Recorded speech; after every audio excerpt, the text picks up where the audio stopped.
Now, although it is enjoyable to explore the 7 days of creation, see how the Creator brought forth all that exists, you want to go further than this. You want to actually follow this model and bring forth your own 7 creations in a similar way to how He did this, because that is why He created you.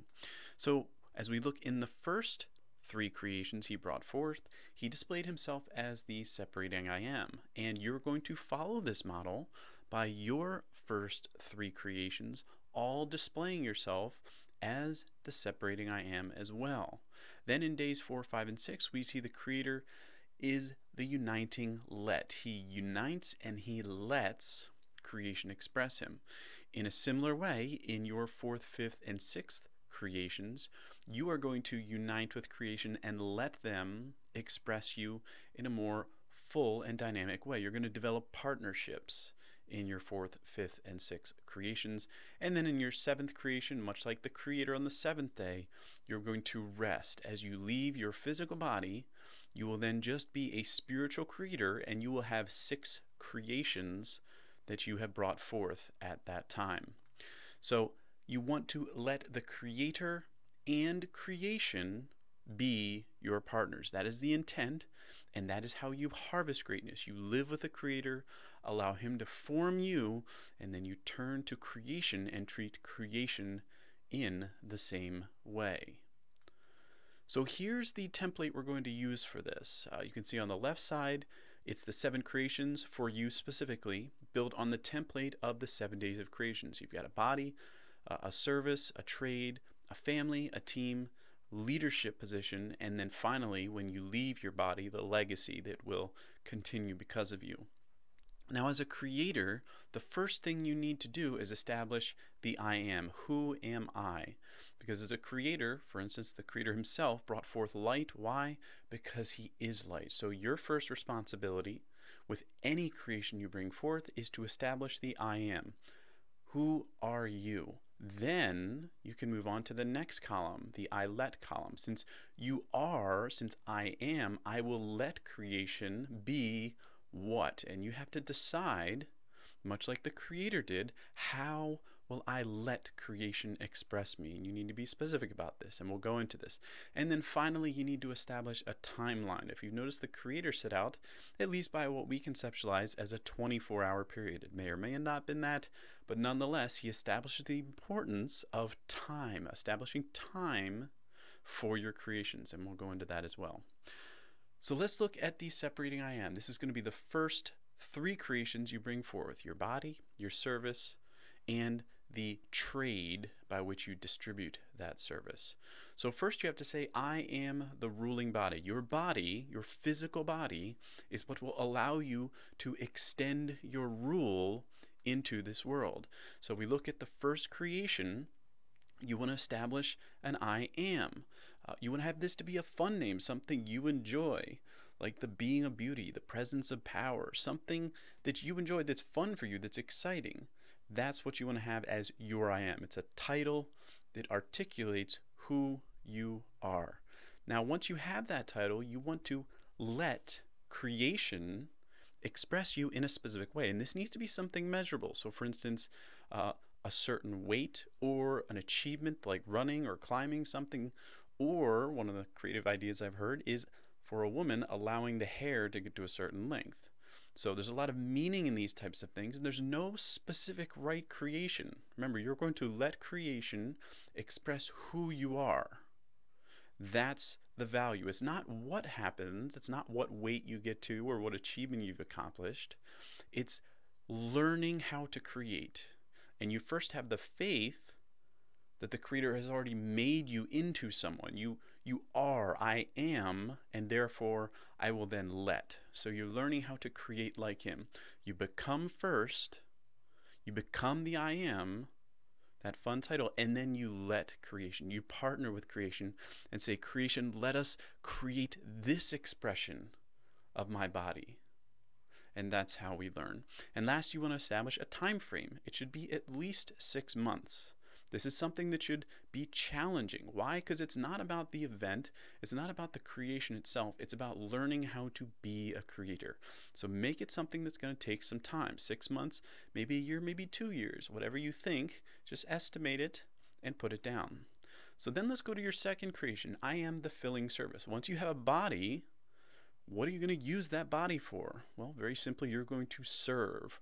You need to create that service, though. So in creation 2, establish your identity. I am, and make it something that's enjoyable. The helper of the hurting, or material manifestation. I am material manifestation. Whatever it is, whatever you would enjoy, whatever defines you, write that down as your I am for your service. Now, once you already are a service, then you can let creation express that in a specific way. And this is going to be an expression of your service, an artful articulation, something you bring into the world that's tangible. And it needs to be something clear and vivid that creation knows we've completed this creation, and then put a time frame on it. Again, it should be something that's at least a year, because this has to be a very valuable service, something that only you can do. So think your way through that. Define your identity as the service, define what you want to allow creation to express as that service, and then establish a time frame. Now, the third creation is I am the subduing trade. Once you have a body to rule from and you have a service to go forth to fill, you have to then trade it. You have to bring that into the world and connect with the world through trade. So in your third creation, you want to look at I am what, and define that as something that's exciting to you. So elegant exchange or tantamount trader, whatever excites you, a cool name that you would enjoy that really defines who you are, and then establish what you will let creation express. And it helps here to actually define things in monetary terms. I'm going to let my trade be something that generates $2,000 a month or X amount of money a year. That's a very tangible goal that you can give creation. But remember, it's not about reaching the goal. It's about learning how to let creation express who you already are. If you reach that goal, it doesn't prove who you are. As we all learn, you have to be first, then you learn how to work with creation to let creation express you. And then, of course, put a time frame on that. And this is something that's probably going to take you several years, and others maybe even a decade, to get to this point of successful oriented trading. Learn how to communicate with the world, bring your service into the world through your healthy body in order to bring a blessing. So your identity, who you are, is traded as a service through your body. And that's why these first three are so essential. If you don't grow through the first three creations, it's very difficult to move on to the next three. Now, after bringing forth your first three creations, you've differentiated yourself. You've separated yourself from the world with a healthy body, with a distinctive, unique service, and the means to trade that service. You've now distinguished yourself, and it's time to move into your next three creations, which are going to be the uniting lets. Now, as you have a healthy body, a valuable service, and a means to trade that service, then you turn to creation and say, let's be the ruling family together. Here's where you build marriage, children, and a vast network, both biological and general family that may not be blood relatives but are so close they're family anyway.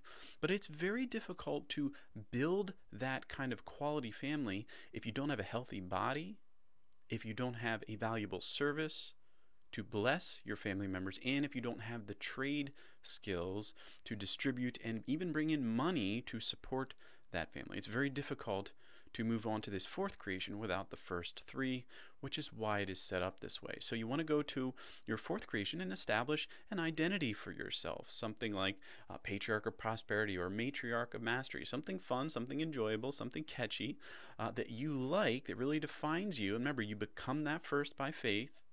The Creator transforms you into that identity. Then you turn to creation and say, let's be the family. Let's join together. And you want to establish a specific measurable outcome. Maybe it's marriage, maybe it's a child, maybe it's a certain number of people in the family. Maybe it's something your family is going to do. You want it to be specific because creation needs to know what you desire, what you're going to let creation express about you. And you want to put a date on that. So after you have the ruling family, you're going to start to naturally build towards something even greater. You're going to turn to creation and say, let's be the filling team. A family's great, but it's a relational foundation for something greater. Your filling team isn't just family. It may come from your family and they're going to become a family in and of themselves, but the filling team is about taking your service and really getting it out there to bless not just a family or a team, but the whole world. So you want to look at Creation 5 and establish your identity as this team leader. And remember, this team is about sending your service out in a more effective way to bless more people. And then as you become that identity, that team leader of sorts, then you want to turn and identify how are you going to let creation express you as this leader. And write that down as well. Have it be specific, because remember, creation needs to know what it's going for. Creation needs to know the specific visible outcome you want it to achieve. And then, of course, put a date on that. And again, here, you're going to be looking at something that will take decades. And remember, you're only doing one creation at a time. So you progress from creation 1, 2, 3, then 4, 5, and 6, and you're doing only one creation at a time. So as you have the family and the team, that puts you into a position where you can turn to creation and say, let's be the subduing leader. This world looks for leaders. It needs leaders, but it's very difficult to be a leader if you don't have a healthy body, a valuable service, a way to trade that service, communicate your service, then a family to support you, a team to empower you. Then you're in a position to be a leader. But this is something that normally takes 20 or even 50 years to create, and that's okay. It's not about being the leader. It's about learning how to create yourself into a leader, just like the creator. And remember, it's more about creating your body into that leader than you specifically. The creator's going to make your soul, you stay with him, and then you lead your mind, heart, and body into how to be a leader like the creator leads you. So you want to go to your 6th creation and establish your identity as the leader. Who would you be as the ideal leader you want to embody? And then by faith, you have to accept that as already happened. The creator's already done that to you. Then you turn to creation and say, let's be the leader together. And you partner with creation to do that and establish a time frame. And remember, this is from your starting point, which would be today, all the way to being a leader. You're probably looking at 3 to 5 decades to get to that point, which is why you do one creation at a time and you move along. And this is about learning how to be a creator, not actually bringing the creations forth themselves. So uniting with creation lets your soul share in an equal partnership. That's the intention. You're learning how to be a partner with creation, and you can only do that by first being the creator's partner. So as we look here at the 7th day, we realize that in the end, the creator rested. He was a spiritual creator and he rested over material creation. The only time you're going to experience that is when your body dies. At that moment, you will be a spiritual creator soul, but you will have no material body, and you will rest as the spiritual creator over your first 6 creations. So you will rest as the ruling legacy. Everything you've created in your first 6 creations will continue on, and that will be your legacy. So you want to establish this. You want to plan for this. What is your identity? What is the identity of who you are as a legacy? And then you want to turn to creation and say, what will I let creation express? What material expression do I want creation to bring forth because of who I am? And then establish a date for this. And generally you want to plan for about 100 years old. And you say, well, that's not going to guarantee me being 100. Well, no, but if you sell and get your mind, heart, body excited about this, they'll do everything they can to make sure that you live to 100. It's not a guarantee, but you'll find yourself making better decisions with food and exercise and the people you talk with, because they want to live that long so that you can produce all these amazing creations. So you're not just resting as the ruling legacy, you're also resting as the filling legacy. Your creations will continue to have a filling effect upon the world. And you say, well, but everything is going to go back to dust. And you're right, everything will return to dust. However, you can bring forth creations that are effective and powerful enough to last all the way until the Creator comes and remakes creation. Eventually, all things will be remade, but you can bring forth something truly amazing that will endure in this world until He returns. So you're also going to rest as the subduing legacy. It's your 6 creations are going to continue to generate effect upon the world, continue to go out, inspire others, and really affect the world on a long-term basis.